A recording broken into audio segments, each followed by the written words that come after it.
Working with white on black paper helps solve some of the issue of having to fill in so much with the pencil, like having to go in and color in the whole background. But we're still like basically starting from one end of the spectrum, the value spectrum, and having to do a lot of work with the pencil. So for these last four assignments, we're going to work with toned paper that starts at a mid-tone and then goes both ways. If we can learn to let that paper handle the mid 10%, so 45 to 55, 55 to 65%, something like that, then we have much less work to do. So now we'll be pushing hard to get to the darks and pushing hard to get to the whites and pushing softly if we're somewhere near in the middle. If you look at this drawing by Alphonse Mucha, you'll see a great example of this. He uses, this is a warm tone paper, it's not gray like we're using, but the idea comes across the same. He's using the paper to be the shadows in a white object. He's using the paper as the middle value on the skin, and then on a black, we don't really have a black object on here, but he's using the pencil to create the black. And if he did have like a highlight on it, he would use the paper to create the highlight. That's what we need to learn to do. We need to learn to let the paper work for us. We need to learn to leave in the middle values large areas of paper alone. In the light values, we need to learn to let it be the shadow. Like up here, these shadows up here are just him drawing around the paper. And then in a dark object, we need to let it learn to be the highlight. So it can triple function. And in the demo I'll show you, I'll remind you of how value is relative. When we're doing this, we don't want to mix the pencils. If we have a really sharp edge, we can put them right next to each other, but we don't ever want to mix them. And then most of the time when we're creating a gradient, we want to keep them out of each other. Here you'll see in this white, he's getting the black right up against the white. This is another Alphonse Mucha, and it looks a little more dramatic.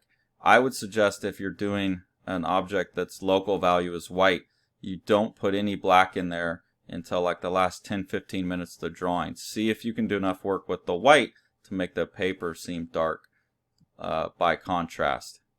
Here we see a Gustav Klimt drawing where he's got the really nice gradient where it's white put onto here, then this is all just pretty much paper tone here, and then a little bit of black. If you're ever tempted to mix the pencils, that's exactly the place where you need to leave the paper. And here you'll see he fades out, and then there's just all paper in between here, and then fades back into the white. This Albrecht Dürer is another great example. Look at how much paper he leaves.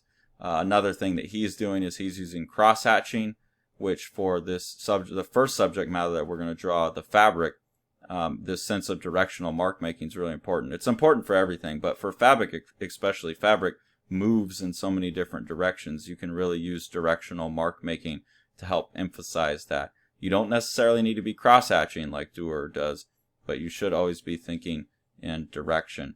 Notice how he manages like these really sharp edges here against the black and white against black. He has these soft edges where it's like on this side it's very sharp, it's black against gray on this side, and then here the fabric rolls over into itself. So it's a softer transition. That's important with fabric. This sheet of fabric's all one thing, but because it gets bunched up, it will look like this is a separate piece of stuff from the thing behind it. So you have a sharp line on the left to show that it seems separate, and then on the right you have a softer transition to show that it's similar. Then here where it's pinched up, it's also sharper, and as we move down here to where it's a smoother curve, it's a smoother transition between parts of the fabric, that penumbra of the shadow has a longer, slower gradient over it than up here, where it's a quicker, harsher gradient. It's also really important to recognize when you're doing fabric, or like when you're doing these paper bag drawings that I'm going to have you do. Don't let your cartoon idea of what you think about the thing because of how it feels affect how you see the drawing or how you see the image. I've seen a lot of students do drawings of fabric where everything's like soft, curvy lines. Yes, there are areas of this that have like long, soft, rounded off curves, but because fabric is so soft to the touch, it gets pinched really easy, and then those pinches cause a lot of really sharp kinks and a really straight lines throughout the image. So you see this almost is more triangular. A lot of students would come and make it a big curve right there.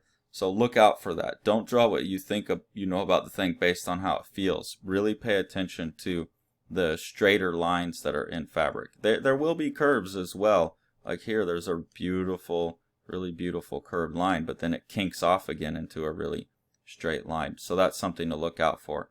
Also, with these paper bags, with the fabric drawings, don't get overwhelmed by all the little crinkles and stuff.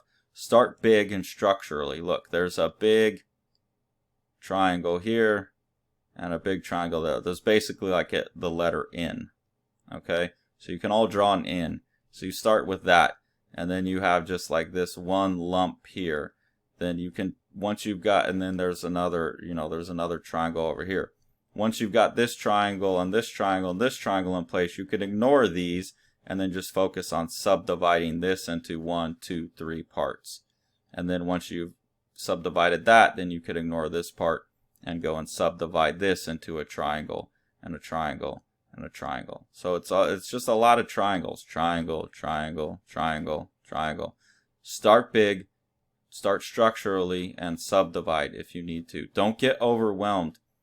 Use this strategy of finding simpler, larger shapes and then work your way into the smaller shapes.